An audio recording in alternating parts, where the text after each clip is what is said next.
마태복음 13장 44절부터 50절 찾으신 줄 알고 함께 기도합니다. 천국은 마치 밭에 감추인 보화와 같으니 사람이 이를 발견한 후 숨겨두고 기뻐하며 돌아가서 자기의 소유를 다 팔아 그 밭을 사느니라. 또 천국은 마치 좋은 진주를 구하는 장사와 같으니 극히 값진 진주 하나를 발견하매 가서 자기의 소유를 다 팔아 그 진주를 사느니라. 또 천국은 마치 바다에 치고 각종 먹이를 모은 물과 같으니 그 물에 가득함에 물가로 끌어내고 앉아서 좋은 것은 그릇에 담고 못된 것은 내버리느니라. 세상 끝에도 이로 간다 천사들이 와서 그의 중에서 확인을 간다네요. 다 같이요 풀무불에 던져 넣으리니 거기에서 울며 이를 갈리라. 아멘. 네, 50절까지 말씀을 교독했습니다. 먼저 우리 예배를 받으신 하나님께 우리 모두의 마음과 믿음으로 영광을 올려드립니다. 또한 하나님의 복이, 하나님의 사랑이 그 모든 것을 뒤로한 채 하나님께 나와 예배드리는 한 분 한 분 위에 넘쳐나게 되시기를 주의 종 저는 여러분들을 마음껏 축복합니다. 또한 옆에 사람과 한번 고개를 살짝 들리셔서 예수님의 이름으로 존경하고 사랑하고 축복합니다. 한번 인사 나누시겠습니다. 네, 조금은 아쉽게도 못 오신 분들이 몇 분이 좀 계셔요. 어느 교회는 오미크론이 반 이상이 걸려서 교회에 나오지 못하시는 분들이 꽤 많이 있다고 그래요. 아무쪼록 안 걸리면 좋고 또 걸려도 하나님을 의지하면 빨리 회복되고 잘 회복될 줄로 믿고 아무쪼록 하나님의 은혜가 늘 넘치게 되시기를 예수님의 이름으로 축복합니다. 네, 지난 시간에 요한복음 6장의 말씀을 통해서 우리는 항상 예수님과 동행해야 합니다. 제자들이 어부들이 아니었어요. 우리가 바다를 건너가는 것쯤이야 문제가 되겠어. 예수님 없어도 돼. 예수님께서 필요할 때만 있어야 되겠지만 우리가 어부 출신이고 배를 노젓는 거에 대해서는 우리가 상당히 전문가 아니야? 그렇게 생각하다가 풍랑을 만나니까 속수무책이잖아요. 참 힘들고 어렵게 정말 갈릴리 바다를 건너야 하는 그런 상황에서 그 어려움을 당한 그 제자들에게 주님이 다가오셔서 무리를 걸어서 오셔서 누구십니까라 했더니 내니 두려워 마라. 바로 예수님이 내가 너희들이 어려움을 알고 찾아와서 해결해 준다. 그렇게 기뻐서 예수님을 배로 딱 모시니까 언제 그렸냐는 식으로 그 바다 건너편에 딱 도착을 하게 되더라고요. 그러니까 우리가 능력이 있고 잘할 수 있는 게 있겠지만 그럴지라도 언제나 주님과 동행하시고 주님과 함께하는 삶을 살아가시기를 주의 이름으로 축복합니다. 주와 같이 길 가는 거 즐거운 일 아닌가. 아멘. 언제나 이따 찬송가도 또 부려야 할 텐데 언제나 주님과 함께하면 신바람 나는 얘기가 있어요. 가나 혼인잔치에 포도주가 모자라잖아요. 그런데 문제가 되지 않아요. 왜? 거기에 누가 계셔요? 예수님이 계시니까. 저들에게 포도주가 없다. 갖다 물 갖다 부어라. 갖다 떠다 줘라. 대부분 해결되잖아요. 이게 이런 예수님이 우리가 믿는 예수님이란 말이죠. 자, 오늘의 말씀의 주제는 천국을 소유한 자의 삶이라는 주제로 함께 은혜를 나누기를 원합니다. 제가 알고 있는 노예 목사님 가운데 그 목사님의 친구 목사님이 계신데 지금 연세가 한 78세쯤 됐어요. 근데 교회를 하다가 이분이 어떤 일을 만났는지는 모르지만은 이분이 관심이 어떤 관심이냐면요, 해남 앞바다, 즉 신안 앞바다에 보물선이 예전에 청나라 시대에 그게 물에 가라앉아 가지고 그 배에 막 금괴도 많이 있고 또 도자기도 많이 있고 그래가지고 어느 누도 무는데 자기가 소수를 알게 돼가지고 이것을 이제 건져 올리면 이 수중에 가라앉아 있는 그 보물을 건져면 어마어마한 뭐 우리나라의 뭐 예산에 뭐 몇 배가 된다는 둥 하면서 목사님도 한몫 챙기려면 그 친구 목사님의 말을 듣고 노예 목사님이 제기해요. 목사님도 거기 투자하면 몇 배가 수입이 되는데 목사님도 기회 있으면 한번 투자해보라고. 투자했겠어요? 안 했겠어요? 목사님 속지 마세요. 속지. 목사님에게 그걸 발견하게 할 턱이 없어요. 다른 분이 혹 그렇다면 그럴 수도 있겠다 그러는데 하나님이 불러가지고 목사님을 세우신 분이 그걸 발견하도록 하겠어요? 그 대부분 말 들어보니까 이분은 정말 속고 있구나. 엉뚱한 데 관심을 가지고 그리고 결국 교회도 못하고 그냥 정말 은퇴하고 이렇게 마치는데 지금도 그런 미련을 못 빼대요. 만약에 그게 이제 보물선에 어마어마한 보물이 들었다면 투자해야 되겠죠. 뭐 투자하면 되겠죠. 그런데 쓸데없는 그러한 말을 듣고 그러한 근거도 없는 그러한 일에 투자하는 것은 시간 낭비, 물질 낭비에 쓸데없는 일이라 이 말이에요. 근데 진짜 보물은 어딨냐? 성경에 있고 하나님 나라 예수님 안에 있고 이게 진짜 보물인 거예요. 신안 앞바다 또 이런 말하니까 또 거기 가실 분은 없겠죠? 괜히 그거 쓸데없는 거예요.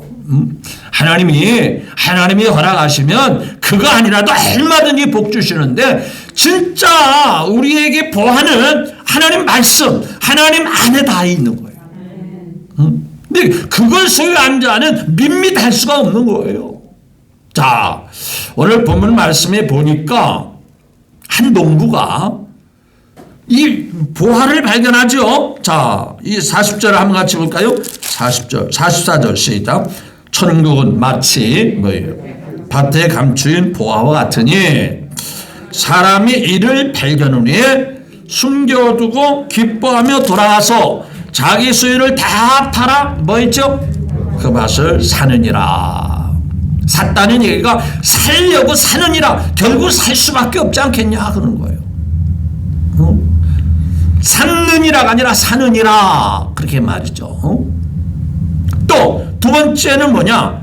45절 시작. 또 천국은 마치 좋은 진주를 구하는 장사와 같으니 극히 값진 진주 하나를 발견하며 가서 자기의 소를 다 팔아 그 진주를 샀느니라가 아니라 발견한 사람이란 그걸 사기 위해서 결국은 살 거 아니냐 그 말 아니요.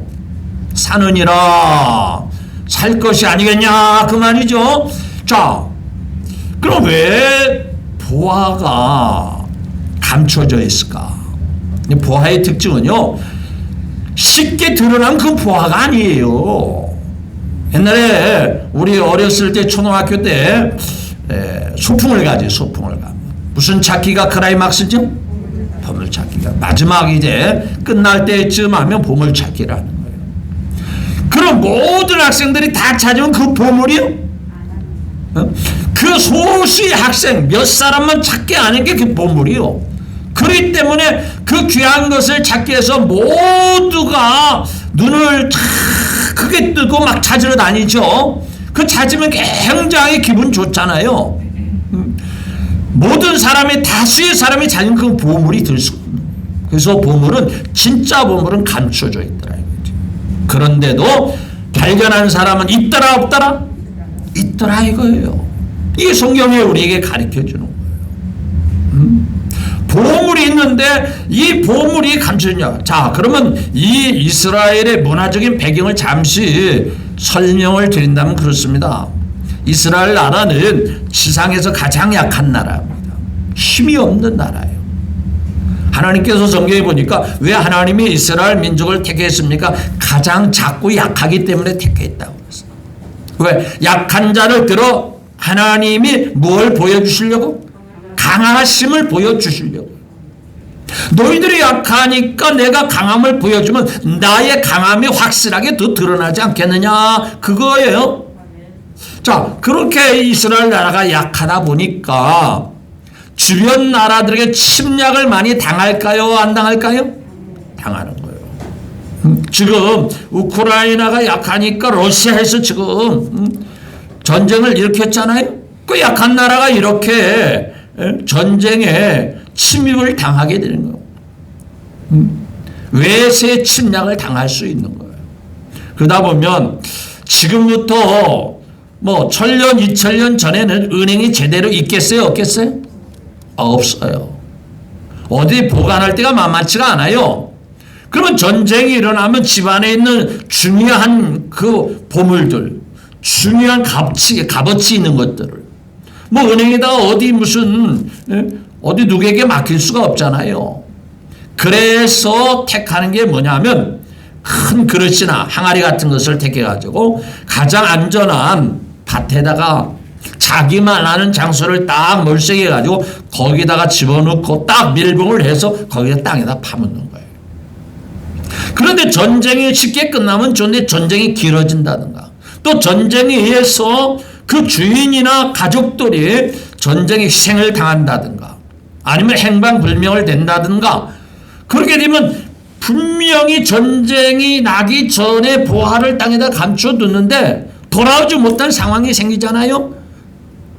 또 가족들이 하나라도 돌아오면 괜찮은데 그 가족들이 다 돌아오지 못할 때 분명히 보화는 뒀는데 그 보화를 쓰는 사람이 없는 거예요. 그러다가 세월이 지나고 이제 뭐 10년이 지나고 20년이 지나고 한 100년이 지나가면 그 주인이 없는 곳이 되는 거예요.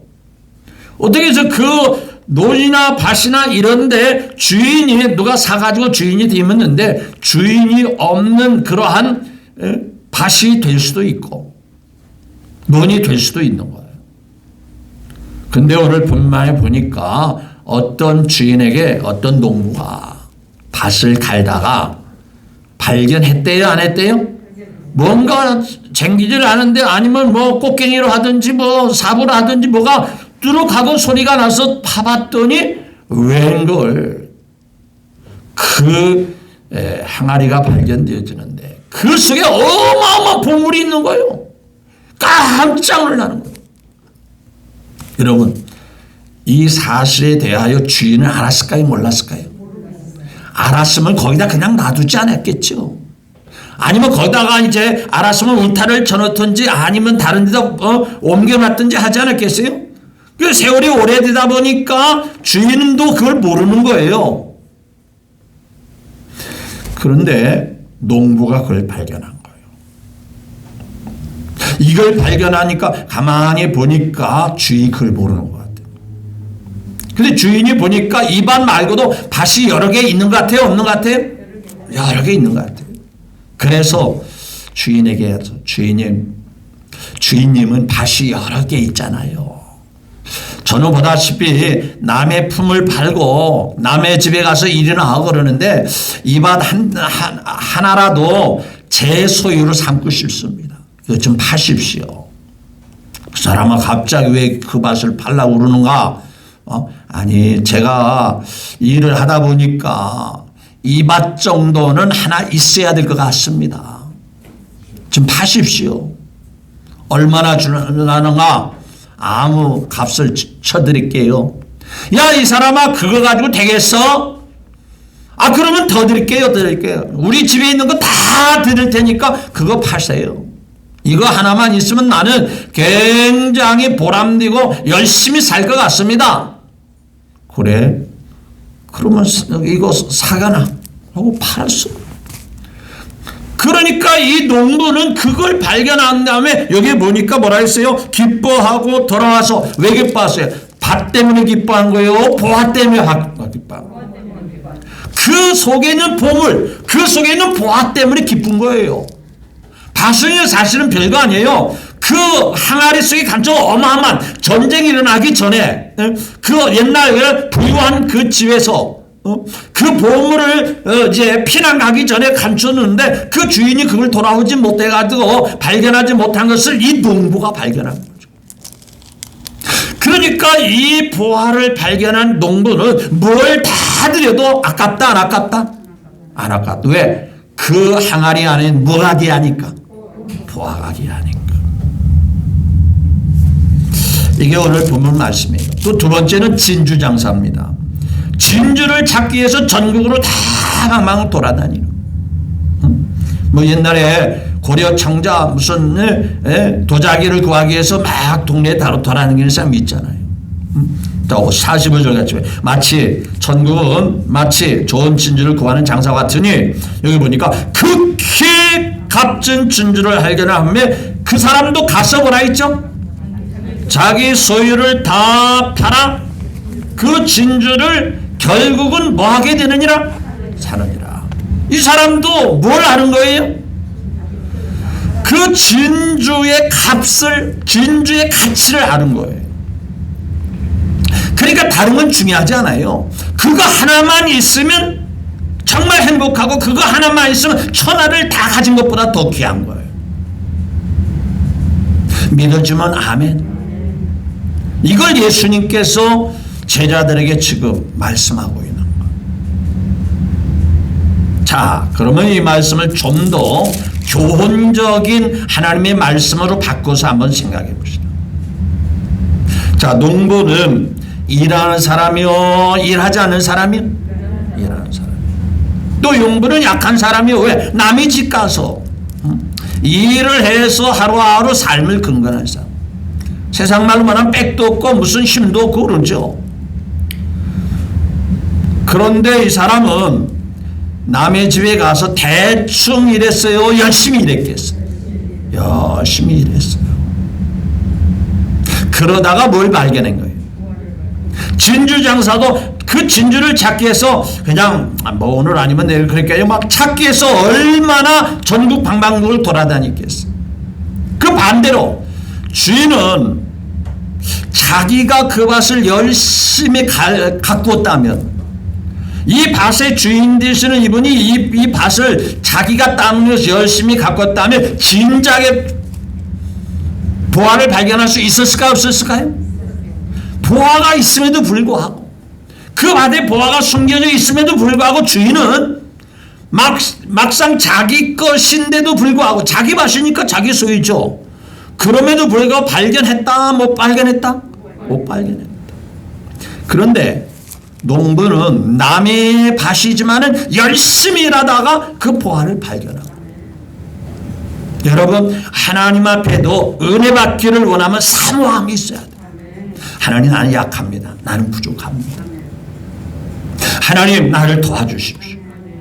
뭐 줘도 그만 안 줘도 그만 뭐 난 내 방법대로 살면 되지 뭐 그런 사람은 은혜가 별로 없어요.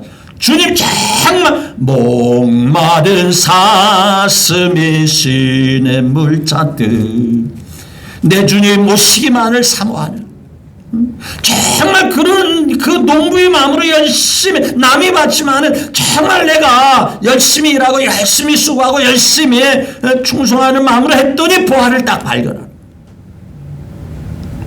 신앙생활이 귀한 줄 알면 정말 하나님을 믿고 의지하는 게 귀한 줄 알면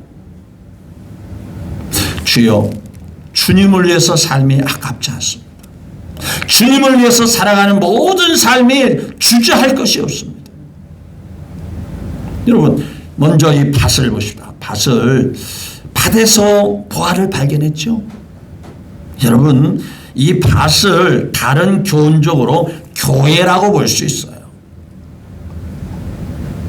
교회 열심히 나와서 하나님 앞에 예배드리고 기도하고 또 교회 열심히 나와서 봉사하고 충성하다가 하나님의 은혜가 하나님의 복이 하나님의 역사가 강하게 이 말씀을 믿으시면 아멘. 물론 하나님이 교회만 있다는 얘기가 아니에요. 물론 세상에서 삶 속에도 하나님이 있어요. 그런데 영적인 분위기에 따라서 정말 교회를 사모하는 사람들은 결국 은혜를 받을 수밖에 없는 거예요. 여러분 세상 전체 교회 열심히 다니는 사람치고 하나님의 은혜를 못 받는 사람 하나도 없어요. 오히려 교회를 소홀히 하는 사람, 교회를 늘 등을 돌리는 사람이 오히려 더 힘들고 어려운 거예요.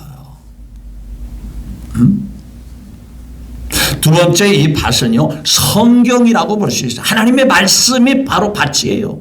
말씀을 가까이 하다 보면은 거기서 어마어마한 은혜를 발견하게 되는 거고, 어마어마한 하나님의 음성을 듣게 되고요. 아, 신앙생활이 이거구나. 이 은혜라는 게 이렇구나. 말씀을 가까이 하다 보니까 말씀 속에, 이 밭 속에 보화가 있듯이 성경 말씀에 우리에게 은혜가 되는 축복의 말씀이 수두룩하거든요. 힘이 되고 응답이 되고 능력이 되고 소망이 되는 말씀들이 주옥 같은 말씀이 성경 속에 곳곳마다 다, 여러분 벌통을 열면은요, 그 작은 육각형 집집마다 그 벌이 물어나는 뭐가 다 들어있어요? 꿀이 다 박혀요. 총총히 박혀요. 하나님의 말씀 성경을 가까이 하면 어마어마한 하나님의 축복의 보화가 다 담겨요.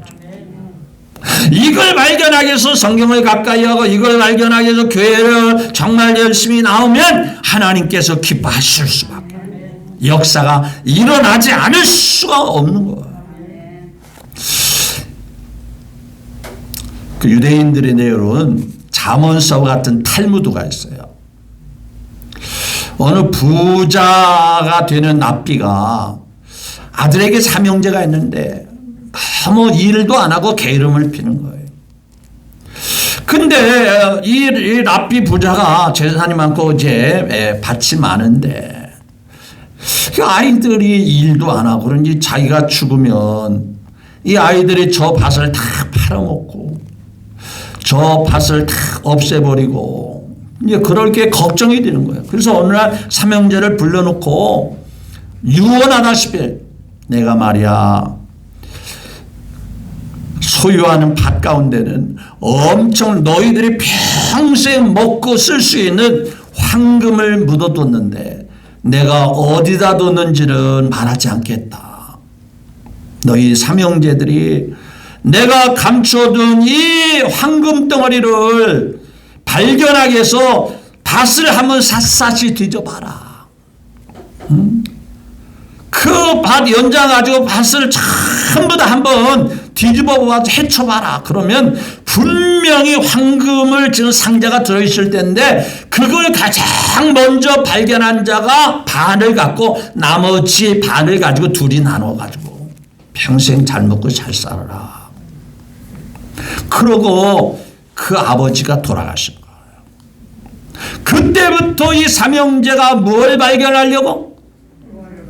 아버지가 감춰놓은 황금덩어리 상자를 발견하기 위해서 이 밭 저 밭을 삼형제가 막 꽃갱이를 가지고 삽을 가지고 뭐 쟁기를 가지고 갈기 시작하는데 그 아버지가 소유한 밭을 다 갈아도 황금이 나와요? 안 나와요? 안 나와. 눈치챘네 벌써. 그러니까 아무리 깊숙이 파고 아무리 뒤집고 헤쳐와도 황금이 안 나오는 거예요. 그러니까 삼형제가 야, 이왕이 파 제낀 거 이 땅에다가 씨를 뿌리고 이 땅에 곡식을 한번 심어보자. 그랬더니 때가 되면 막 그 밭이 황금 물결이 막 걸치면 그게 바로 뭐가 되더라? 아이고 왜 대답이 신통치 않네. 곡식이 막 누렇게 익으면서 그것이 마치 아버지가 예언한 황금같이 보여져가지고 그 게으른 삼형제가 우리 아버지가 가르쳐주고 교훈한 것이 바로 열심히 하라는 거구나, 열심히 일하라는 거구나. 그걸 깨닫고 그 밭에다 계속 열심히 농사를 지어서 이 삼형제가 아주 잘 살았다고 하는 그런 이야기가 있어요. 여러분 신앙생활도 열심히 하는 자에게 은혜가 있는, 하나님의 말씀도 가까이 하는 자가 하나님의 음성을 듣고 하나님의 역사를 발견하게 되는 거예요. 자, 이렇게 보화를 발견했어요. 자기의 모든 것 다 소유하면서 그것을 자기 수중에 넣었어요. 이렇게 얘기하니까 신앙생활을 잘하려면 자기 걸 다 포기해야 되겠구나, 그런 내용과 의미가 아닙니다. 이 말의 의미는 뭡니까? 예수님을 잘 믿고 교회를 다니려면 자기 소유를 다 팔아고 다 정리하고 오로지 예수님만 위해서 살아야 되는 거, 그게 아니고 예수님을 만난 사람이라면, 보아이신 예수님을 정말 아는 사람이라면 다른 것을 포기할 정도로 주님을 귀하게 여길 수 있느냐? 천국의 소망을 두고 살 수 있느냐? 실제로 그렇게 하라는 것이 아니고 그럴 마음과 그런 믿음과 그런 확신이 있느냐, 그걸 주님이 가르쳐 주시오. 여러분 오해 사지 마세요. 목사님이 설교할 때 내 모든 소유를 다 팔으라고 저런 얘기하는 거야. 그게 아니고 정말 예수님이 귀하다면 주 예수보다도 귀한 것은 없네. 이 세상 부귀와 바꿀 수 없네. 정말 누가 물어본다면 아니 스스로 자기 마음에 손을 얹고 내가 주님을 위해서라면 모든 걸 포기할 수 있느냐 하는 이 믿음이 나에게 있느냐, 스스로를 뒤돌아보고 스스로를 점검해 보라는 겁니다. 이것이 우리 주님이 우리에게 말씀을 깨우쳐 주시는 요지입니다. 왜 그러냐면요, 밭에는 가라지도 있고 곡식도 있고 곡식도 있고 바라지도 있어요. 맞죠? 그러니까 밭에 있다 해서 다 보화가 되는 거 아니고요, 다 곡식이 되는 게 아니고 때로는 가라지도 섞여 있더라 이거요. 예수님의 가치를 모르는 사람의 있듯이 가라지와 같이 있다 이거지. 그래서 여기 보십시오. 자 13장 자 47절 같이 볼까요? 시작. 또 천국은 마치 바다에 치고 각종 물고기를 모는 그물과 같으니 그물에 가득함에 물가로 그물을 끌어내어 앉아서 뭐라 했죠? 다 물고기가 잡혔는데 그 물고기를 다 그 어부가 좋아하는 게 아니고 뭘만? 좋은 것은 그릇에 담고 뭐라 했죠? 못된 것은 내버리니라. 그러면서 이 비유의 말씀의 핵심이 뭐예요? 세상 끝날에도 이와 같이 된다. 의인 중에서 누구를 갈려낸대요? 악인을 갈라낸다. 그러니까 무슨 얘기입니까? 그물 안에 있다 하더라도 다 어부에게 마음에 드는 게 아니더라 이거지. 교회에 나와 있다 하더라도 다 예수님이 기뻐하는 사람이 아니라 이거지. 여러분 보십시오. 예수님을 통해서 아직까지 자기의 모든 것을 내려놓지 못한다면 예수님의 값어치를 제대로 못 발견한 거예요. 예를 들어 볼까요? 어떤 부자가 예수님 앞에 나왔습니다. 주여, 내가 무엇을 해야 어떻게 나 천국 가고 싶습니다. 영원히 살고 싶은 영생을 얻고 싶습니다 하고 예수님께 왔어요. 그러니까 가만히 보니까 이 사람은 믿기를 원하고 싶기는 한데 예수님을 따라서 천국 가고 싶기는 한 것 같은데, 그런데 또 하나의 뭐가 있냐면 이 사람은 부자인 거로 뭐가 있다? 재산이 많더라고요. 그래서 네가 정말로 천국의 소망을 둔다면 내 재산을 다 팔아서 그리고 난 다음에 뭐 하라 했죠? 나를 따르라. 그러면 내게 진짜 보화가 있고 진짜 영생을 얻게 된다. 자, 그러면 예수님이 진짜 그 청년에게 재산을 다 파는 것이 원하는 핵심일까요? 그 부자는 영생을 얻고 싶다고는 하지만 여전히 뭐가 중요하지? 재물이 중요하고 자기 재산이기도 하고 그거 포기하지 않고 또 하나의 별도로 영생을 얻고 싶은 거예요. 그건 그대로 놔두고. 그렇죠? 그러니까 문제를 보세요. 그러니까 이 사람은 부자인 거로 실망한 듯 낙심하고 뭐 했죠? 집으로 돌아가 버렸다. 근데 예수님이 하신 말이 뭐예요? 부자가 천국 들어가기가 뭐라 했어요? 참 어렵구나. 뭐가 있죠? 낙타가 바늘기로 통과하는 것보다 더 어려운 게 부자구나. 그럼 부자가 돈 많은 사람은 절대 천국에 못 간다는 얘기인가요? 아니에요. 그 사람의 생각과 마음 중심이 아직도 영생을 얻고는 싶을지라도 그것은 하나의 작은 부분이고 진짜는 자기 재산이고 재물인 거다. 그 포기는 못하는 거예요. 만약에 이랬으면 좋을 것이죠. 그래요? 그렇게 한다면 나는 영생이 중요하니까 다 포기하겠습니다. 다 파겠습니다. 됐다. 그러면 넌 영생을 얻을 수 있다. 네가 그런 마음과 믿음이 있다면 너는 틀림없이 영생을 얻을 수 있다. 왜? 나만 따르면 예수님 제자들 봐라. 그 착한 사람, 뭐 선한 사람, 좋은 일 많이 해서가 아니고 그 사람들은 다 부족하고 어부고 세리고 그렇지만은 나를 따르니까 천국에서 영광을 누릴 수도 너가 나를 따를 수 있는 그런 마음과 중심만 있다면 넌 됐어. 그랬을 거예요. 소유를 파는 게 목적이 아니에요. 정말 예수님을 귀하게 여기는 믿음이 있느냐 하는 얘기예요. 예수님을 나의 삶에 가장 최고로 여길 수 있는 이 마음의 중심에 나에게 스스로 보면서 있느냐 하는 것을 살펴보라는 얘기예요.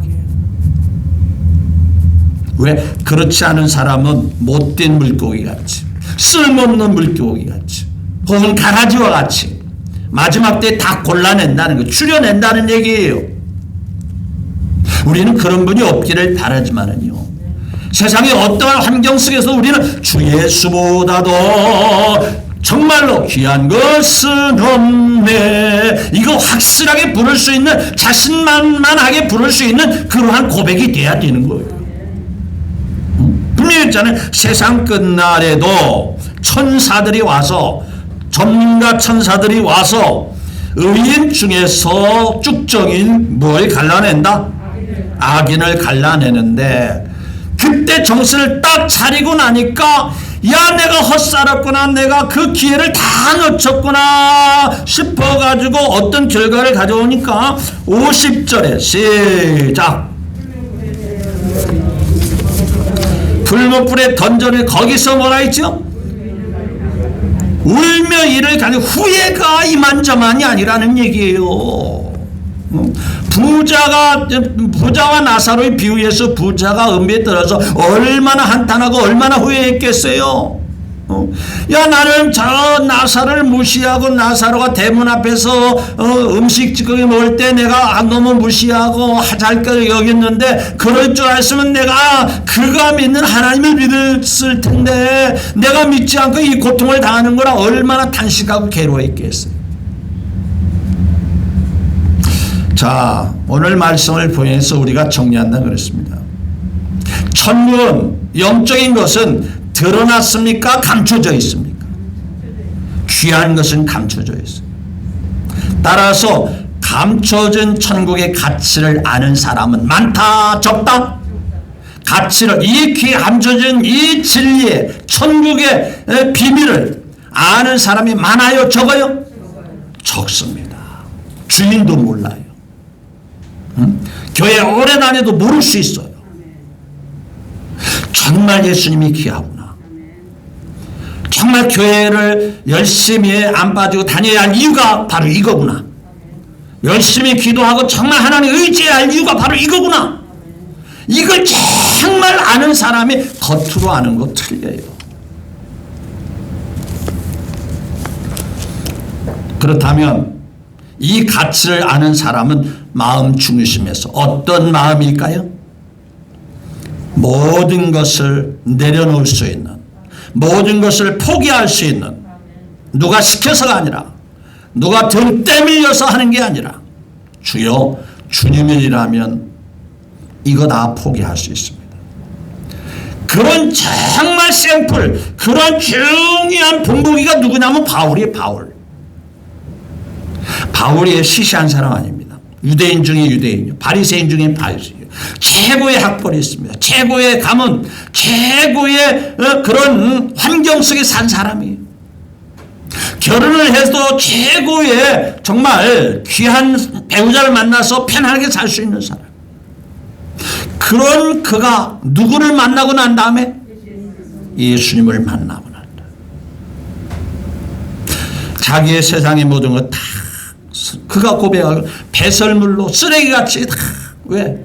그게 필요 없다는 얘기 아니라 내 주님이 그 무엇보다 가장 귀함을 알았기 때문에 그걸 내가 내려놓을 수 있고 포기할 수 있고 남이 쉽게 살 수 있는 결혼 생활도 포기하고 출세하고 명예의 가도를 달릴 수 있는 그러한 길도 다 포기하고 바울이 생활하는 그 삶은 편안한 고속도로 길이었을까요?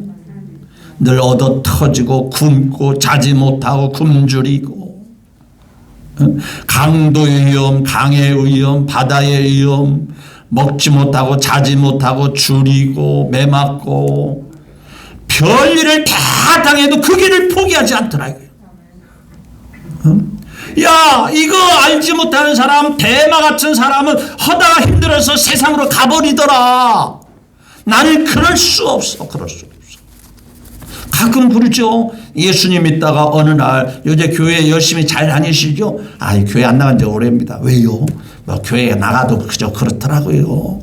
이러신 분도 가끔은 있을까요 없을까요? 예? 있어요? 진짜 있어요? 제가 몰라서 묻는 게 아니죠. 진짜 가치를 모르는 사람이 있어요. 과거에는 그렇게 열심히 했던 사람으로 제가 알고 있는데 어느 날 보니까 교회도 안 나가고 교회 가도 별거 아니더라 하고 하면서 시큰둥하는 사람이 있어요. 진짜 예수님 만나면 바울과 같이 내가 주님 불러주는 그날까지 포기할 수 없다. 끝까지 나는 승리하리라. 끝까지 주님 만나러 가리라. 이게 바로 천국의 비유고 천국의 보물을 발견한 사람의 모습입니다. 아무나 발견하는 거 아닙니다. 열심히 노력하는 농부가 발견했어요. 열심히 일하다가 그것을 예기치 못하게 발견한 거예요. 그걸 발견한 사람은 모든 것을 포기할 정도로 그걸 귀하게 여기더라고요. 예수님을 귀하게 여기시죠. 신앙생활을 귀하게 여기시죠. 하나님을 기쁘게 하는 걸 귀하게 여기시죠. 천국의 소망을 두고 살아가는 귀하게 여기시죠. 그렇다면 여러분들은 보화를 발견한 사람입니다. 오미크론이 기승을 부리는 그런 상황 속에서도 우리의 믿음만큼은 편치 않냐고. 내 주님 사랑합니다. 주님 사랑해요. 사랑해요. 주님 사랑해요. 끝까지 주님을 바라보면서 어느 누구도 내 신앙만큼은 노타치. 누구든지 내 신앙에 대해서는 누구도 말하지 마라. 내가 갈 길은 내가 정했다. 내 마음은 정했어요. 변치 말게 하소서. 오늘의 주제는 바로 그겁니다. 천국을 소유한 자, 예수님을 모시고 사는 자, 진짜 신앙의 값어치를 아는 자의 삶은 누가 뭐라 해도 환경이 어떻더라도 오로지 1순위가 오직 주님이시고 오직 1순위가 교회이고 오직 하나님 나라 천국을 소망하며 사는 거예요. 세상을 다 포기하는 얘기가 아니에요. 가장 1순위가 누구냐 하냐 그것을 주님이 묻고 있는 거예요. 이 믿음을 가지고 힘있게 변함없이 살아가시기를 다시 한번 주 예수님의 이름으로 축복합니다. 네, 기도합니다.